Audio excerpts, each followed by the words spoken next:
Look on the board. The pin of silence. No murmuring. Welcome to all my friends, students in physics class by Dr. Hamid sir. Today our topic is long question, important long question. कितनी बार ये board exam में पूछे गए हैं, यही question होता है. Question ही लिख दिया गया है बोर्ड पे.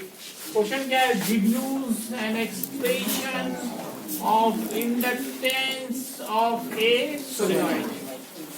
आपने पिछले चैप्टर में सोलेनॉइड पढ़ा था, परिनालिका हिंदी में कहते हैं, और इंडक्टेंस इसी चैप्टर में पढ़ा पिछले लेक्चर में. इंडक्टेंस, इसका दूसरा नाम कोफिशिएंट ऑफ सेल्फ इंडक्शन. तो किसी कॉइल में ये होता था, और सोलेनॉइड में भी क्या है, एक तरह से कॉइल ही है ना. सोलेनॉइड भी क्या एक तरह से कॉइल है. इसमें कंडीशन है कि लंबाई ज्यादा हो, डायमीटर छोटा हो. तो हम लोगों को जो फॉर्मूला ड्राइव करना है वो इंडक्टेंस का, तो बहुत आसान है, ज्यादा कुछ है नहीं इसमें. तो कैसे हम सॉल्व करेंगे? तो इसके लिए पहले हम लोग एक मान लेंगे कोई सोलेनॉइड है. इससे हम लोग करंट पास कर रहे हैं, आई स्विच ऑन करेंगे, आई करंट पास होगा. इसमें जो मैग्नेटिक इंडक्शन प्रोड्यूस होगा उसको मान लेंगे B. Number of turns in per unit length मान लेंगे एन. लेंथ मान लेंगे स्मॉल है. इतना कुछ पहले मानिए. Let solenoid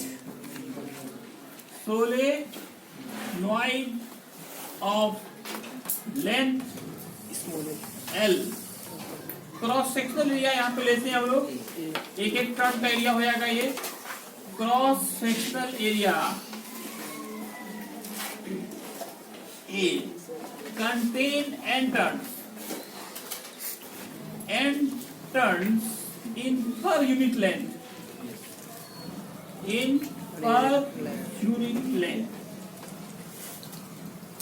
When I current passes,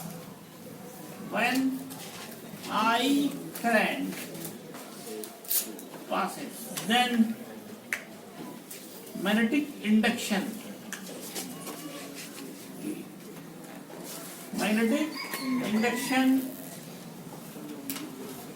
produced is B, and magnetic flux is phi B. Magnetic flux को किससे डिनोट करते हैं? आप phi B से. तो आप याद कीजिए magnetic induction of A solenoid का क्या फॉर्मूला होता है? Magnetic induction of solenoid, magnetic induction of solenoid equal, जिसको बी माना है, बी का क्या फॉर्मूला था? Mu naught N I. Mu naught N I. And magnetic flux produce कितना होगा? मैग्नेटिक फ्लक्स का क्या फॉर्मूला पढ़ा? मैग्नेटिक फ्लक्स का फॉर्मूला B इंटू A. ये एक टर्न में होगा, एक टर्न में B इंटू A होगा. टोटल टर्न्स कितना होगा? यहाँ पे पहले मैं टोटल टर्न्स बता रहा हूँ, मैं टोटल टर्न्स पहले निकालता हूँ. क्या होगा? N into L. लेंथ से मल्टीप्लाई करना होगा, क्योंकि N is not total turn but it is turns on पर यूनिट लेंथ. यूनिट लेंथ में n टर्न्स है, L लेंथ में क्या होगा? N into L. तो टोटल फ्लक्स निकालना है, N गुणे L करेंगे. अब इसका ये जो इक्वेशन फर्स्ट में B का मान है, इसको यहाँ पुट किया जाए. म्यू नॉट एन आई, B का वैल्यू म्यू नॉट एन आई, फिर A, फिर N into small l. Mu naught N square I into A into L. ये निकल गया आपका 5B। इसको मान लें equation second. In self induction, किसी कॉइल में क्या होता है? Self induction. किसी कॉइल में अपने ही करंट के कारण, मैंने कहा जैसे स्विच ऑन करेंगे, करंट पास करेंगे, ये मैग्नेट बनेगा, मैग्नेटिक फ्लक्स प्रोड्यूस होगा, मैग्नेटिक फ्लक्स में चेंजिंग होगा, फिर ईएमएफ इंड्यूस होगा। किसी कॉइल में अपने ही करंट के कारण ही ईएमएफ इंड्यूस होने लगता है in the opposite direction of the current. This phenomenon is not a self induction, self current के कारण इंडक्शन। उसमें आपने जो फॉर्मूला पढ़ा था इन सेल्फ इंडक्शन, 5B का फॉर्मूला क्या पढ़ा था? वही तो बोलो यार, L इंटू आई। कितना आसान था फॉर्मूला, L इंटू आई। L ही हमारा इंडक्टेंस है। इंडक्टिंग का फॉर्मूला आपको निकालना है, कैपिटल L, यहाँ small l length of solenoid from second and third.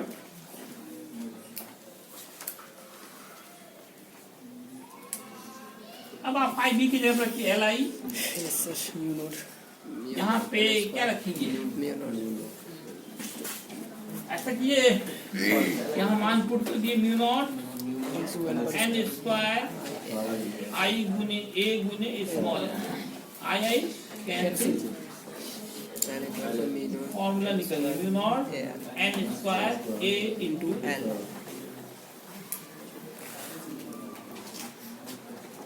बस इतना ही करना था। ये 5 मार्क्स का क्वेश्चन था। सेम आप देख सकते हैं क्वेश्चन में, क्वेश्चन यही था, deduce an expression of inductance of solenoid. इसी तरह से क्वेश्चन में आपसे फिर ये भी पूछा जा सकता है, deduce an expression of coefficient of mutual induction, coefficient of mutual induction if two solenoids are close to each other, close to each other। दो सोलेनॉइड एक दूसरे के नजदीक हो, तब वहां पे कौन सी घटना होगी? म्यूचुअल इंडक्शन, म्यूचुअल इंडक्शन होगा। तो मान लिया जाए कि एक सोलेनॉइड है, उससे हम लोग आई करंट पास कर रहे हैं। दूसरा सोलेनॉइड इसके नजदीक में, सटाना नहीं है, नजदीक में ही रखना है, और इससे आप एक गैल्वेनोमीटर जोड़ते हैं जिससे करंट पास। यहाँ पे हम लोगों ने म्यूचुअल इंडक्शन जब पढ़ा था तो दो कॉइल, पिछले लेक्चर में म्यूचुअल इंडक्शन पढ़ा है। दो कॉइल लेते हैं, दोनों को एक दूसरे के नजदीक रखते हैं, एक से करंट पास करते हैं, दूसरे में अपनी आप होने लगता है। इसी फेनोमेनन का नाम था म्यूचुअल इंडक्शन। यहाँ भी ये सोलेनॉइड है, दोनों एक दूसरे के नजदीक हैं, एक से करंट पास करेंगे तो दूसरे में भी क्या होगा? क्या होगा? ये गैल्वेनोमीटर है, उसके नीडल में डिफ्लेक्शन होगा। इसका मतलब है आप गालिब साहब थोड़ा खड़ा हो जाइए एक मिनट। इसको और इसका सेकेंडरी, जिसमें हम लोग करंट पास करेंगे, इसका नाम क्या हो जाएगा? प्राइमरी। यहाँ पे थोड़ा सा नाम बदलेगा सोलेनॉइड, और इसका क्या नाम हो जाएगा? आप खड़े ही रहिएगा, क्यों से क्या मिला है आप समझ रहे होंगे। तो पहले हम लोग स्विच ऑन करेंगे तब ना करंट जाएगा। तो मान लेते हैं, इसमें नंबर ऑफ टर्न्स हम लोग NP मान लेंगे, इसमें NS मान लेंगे, करंट इसमें जो जाएगा वो IP मान लेंगे, मैग्नेटिक फ्लक्स इसमें ϕs मानेंगे, EMF को ES मानेंगे।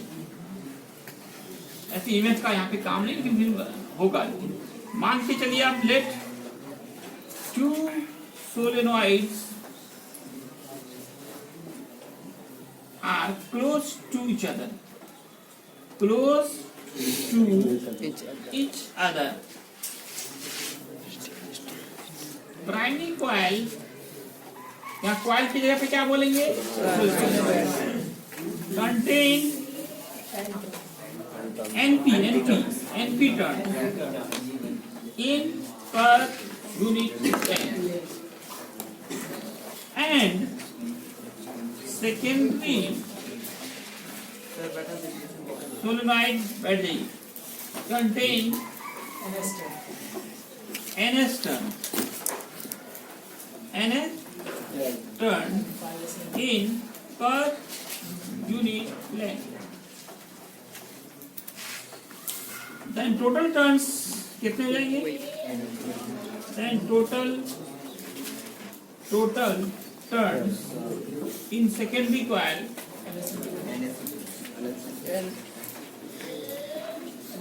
क्या होगा बाबू? ns गुने small n. When IP current passes, when IP current किससे पास कर रहे हैं? Through primary solenoid.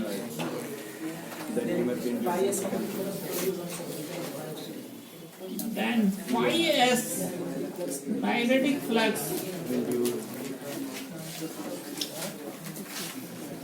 passes through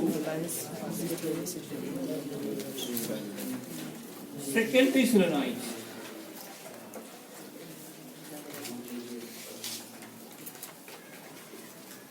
तो क्या कर रहे हैं हम लोग? दो सोलेनोइड ले रहे हैं, दोनों को एक दूसरे के नजदीक रख रहे हैं, एक से करंट पास कर रहे हैं, तो दूसरे में अपने आप ही एनएस इंड्यूस होगा। नंबर ऑफ टर्न्स जो है प्राइमरी में एनपी माना, सेकेंडरी में एनएस माना। एनएस क्या है? Number of turns in per unit length in secondary coil. Then total length in secondary coil will be NS into L. अब ये मान के चल रहे हैं कि when IP current passes through primary solenoid, then phi s magnetic flux passes through secondary solenoid and magnetic induction कितना होगा? B and magnetic induction आगे देख लीजिए, फिर हम लोग लिखते हैं थोड़ी देर के लिए। and magnetic induction जो प्रोड्यूस हो रहा है, is B in primary solenoid. Current primary से पास कर रहे हैं हम लोग, तो बताया जाए B का फॉर्मूला क्या होगा? अभी ने देखा mu naught N I two L, mu naught N I. L कहाँ पे है इसमें? यहाँ एन पी होगा और ये आई पी होगा। अब phi s की बात करें, B इंटू ए होता है एक टर्न के लिए। टोटल टर्न सेकेंडरी में ns इंटू स्मॉल एल है। B का ये मान यहाँ पे रख दिया जाए, mu naught N P I P ns into L. इसको मानिए सेकेंड। अब देखिए म्यूचुअल इंडक्शन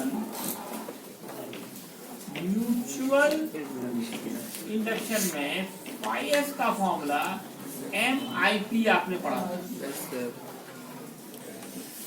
अब आप मिलाइए किसको? सेकेंड को थर्ड में।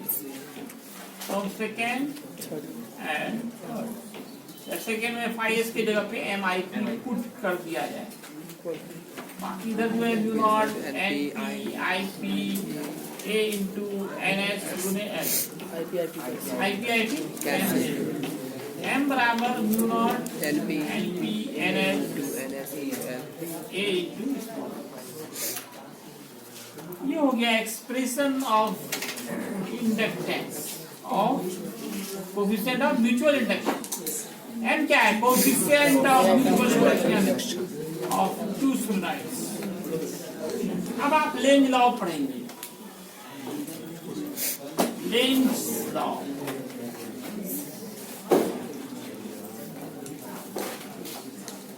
फैराडेज लॉ में आपने एक फॉर्मूला देखा था, equal minus D phi by D T. Faraday's law of electromagnetic induction में जो फॉर्मूला आया था, equal minus D phi by D T. ये माइनस साइन क्या दिखा रहा है?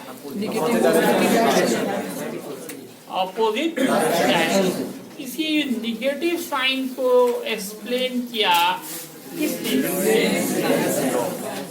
लेन साहब ने इस निगेटिव साइन को क्या किया? एक्सप्लेन। इनका कहना था, लेन साहब का, कि इलेक्ट्रोमैग्नेटिक इंडक्शन में जो ईएमएफ इंड्यूस होते हैं, जो ईएमएफ प्रोड्यूस होते हैं, वो उन्हीं कॉजेस का अपोज करता है जिसके कारण वो प्रोड्यूस। इसका स्टेटमेंट यही है, इन electromagnetic induction the EMF induced opposes that causes due to which it is induced, जिसके कारण वो इंड्यूस हो रहा है उसी कारण का, उसी घटना का वो अपोज करता है। अपोज के लिए निगेटिव साइन ना क्या कहना है? इन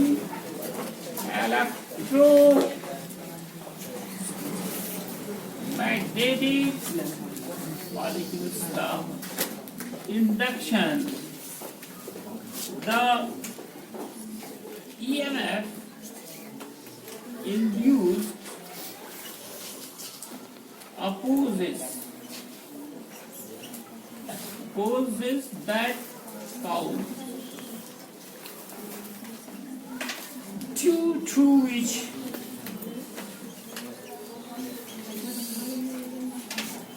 it is induced. इसी का नाम है Lenz law in electromagnetic induction. In electromagnetic induction, the EMF induced opposes that cause due to which it is induced. Lenz law से रिलेटेड एक इंपॉर्टेंट ऑब्जेक्टिव क्या है? Lenz law is another form, एक दूसरा रूप है ये किसका? Law of conservation of energy. ये ऑब्जेक्टिव तो रहना ही रहना है। लेंज लॉ किस लॉ का दूसरा रूप? Law of conservation of energy. Lenz law is another form of क्या भी? लेंज लॉ इज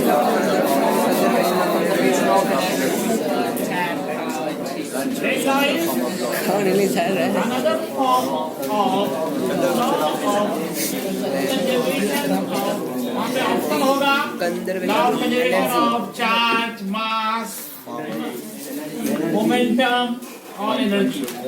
क्या लगेगा?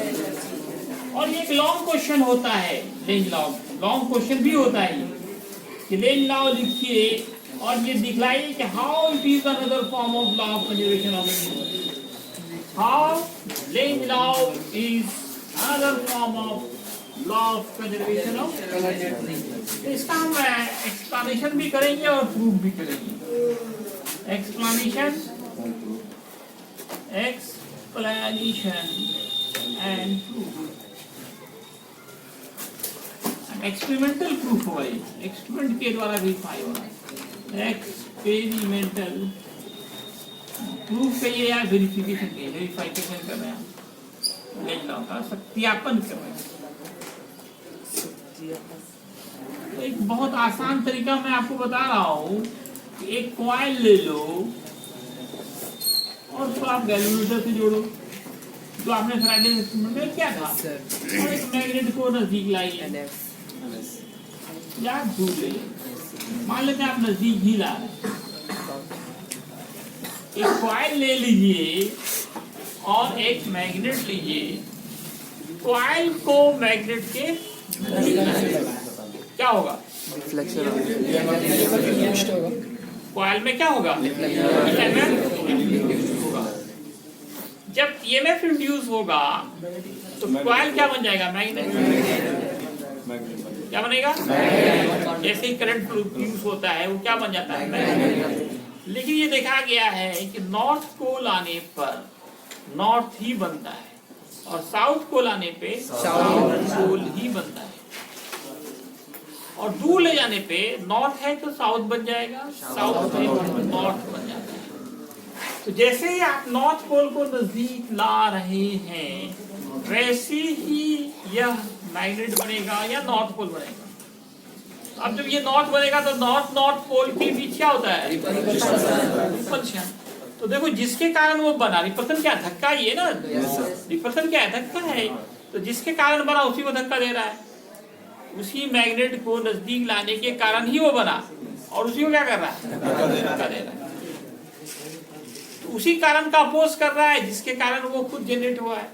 ये ना लेंज लॉ कहता है, in electromagnetic induction the image induced opposes that causes due to which it is produced. ये बना मैग्नेट किसके कारण? इस मैग्नेट के नजदीक आने के कारण। अब उसी को क्या कर रहा है? वो धक्का दे रहा है। इससे पता चल रहा है कि लेंज लॉ जो कह रहा है वो सही है। इलेक्ट्रोमैग्नेटिक इंडक्शन में जो ईएमएफ इंड्यूस होते हैं वो उन्हीं कॉज का अपोज करता है जिसके कारण वह डेवलप हुआ। एक्सप्लेनेशन हो गया। अब देखिए, जब ये अपोज कर रहा है, अब आपको मैग्नेट को नजदीक लाना ही है, तो उसके लिए आपको मैकेनिकल एनर्जी चाहिए। क्या चाहिए? एनर्जी। तो यही मैकेनिकल एनर्जी कन्वर्ट होगा इन the form of electrical energy. Law of conservation of energy का क्या कहना है? Energy neither be created nor destroyed, can only transferred from one form into another form। तो यहाँ पे देखिए, एनर्जी, इलेक्ट्रिकल एनर्जी जो प्रोड्यूस हो रहा है, कैसे प्रोड्यूस हो रहा है? प्रोड्यूस नहीं हो रहा है बल्कि कन्वर्ट हो रहा है। Mechanical energy is converted in the form of. इससे ये भी पता चल गया कि Lenz law is another form of law of conservation of energy. तो इसको अब आप एक्सप्लेन कीजिए। एक्सपेरिमेंटल वेरिफिकेशन कर रहे हैं हम लोग। एक्सपेरिमेंट के लिए हम लोग क्या क्या ले रहे हैं? Required apparatus, coil, apparatus mainly आपका ये दो चीज हुआ, कॉइल और मैग्नेट। कैलकुलेटर नहीं भी देंगे चलेगा। कैलकुलेटर का यहाँ कोई खास काम नहीं, सिर्फ पता चल रहा है आपको प्रोड्यूस हो रहा है कि नहीं हो रहा है। G4 galvanometer. मेथड क्या होगा कि अरेंज करेंगे पहले आप, अरेंज ऑल द एपरेटस,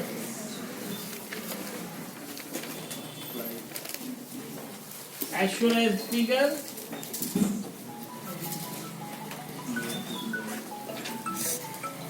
के बाद क्या करेंगे? देन कैरी बार मैग्नेट या चुंबक लिया हमने, bar magnet near to the coil, coil के नजदीक ला रहे हैं, कैरी ढो के ला रहे हैं मैग्नेट को, किसके नजदीक ला रहे हैं? Near to the coil.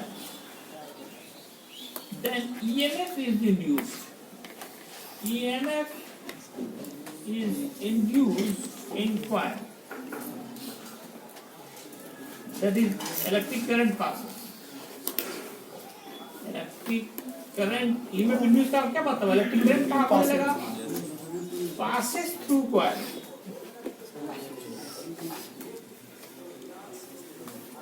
और आप जानते हो जब करंट पास होगा तब coil मैग्नेट बन जाएगा, and coil behaves as magnet। Coil behaves as magnet, but like pole is formed। नजदीक लाने पर like pole बनते हैं, like pole is formed। like poles repel each other। like pole क्या करता है? एक दूसरे को धक्का देता है। रिपेल और धक्का प्रतिकर्षण, रिपेल इच अदर, विकर्षण। तो तब क्या होगा? Then mechanical energy, mechanical energy is required. वहां पे जरूरत पड़ेगा आपको मैकेनिकल एनर्जी का, to carries magnet near to the coil। This mechanical energy mechanical energy is converted, ये बदल जाता है electrical energy into electrical energy, into electrical energy। यही मैकेनिकल एनर्जी इलेक्ट्रिकल एनर्जी के फॉर्म में बदल जाता है। मैकेनिकल एनर्जी ही इलेक्ट्रिकल एनर्जी के फॉर्म में कन्वर्ट हो जाता है। इससे ये सिद्ध हो गया hence Lenz law is length law is another form of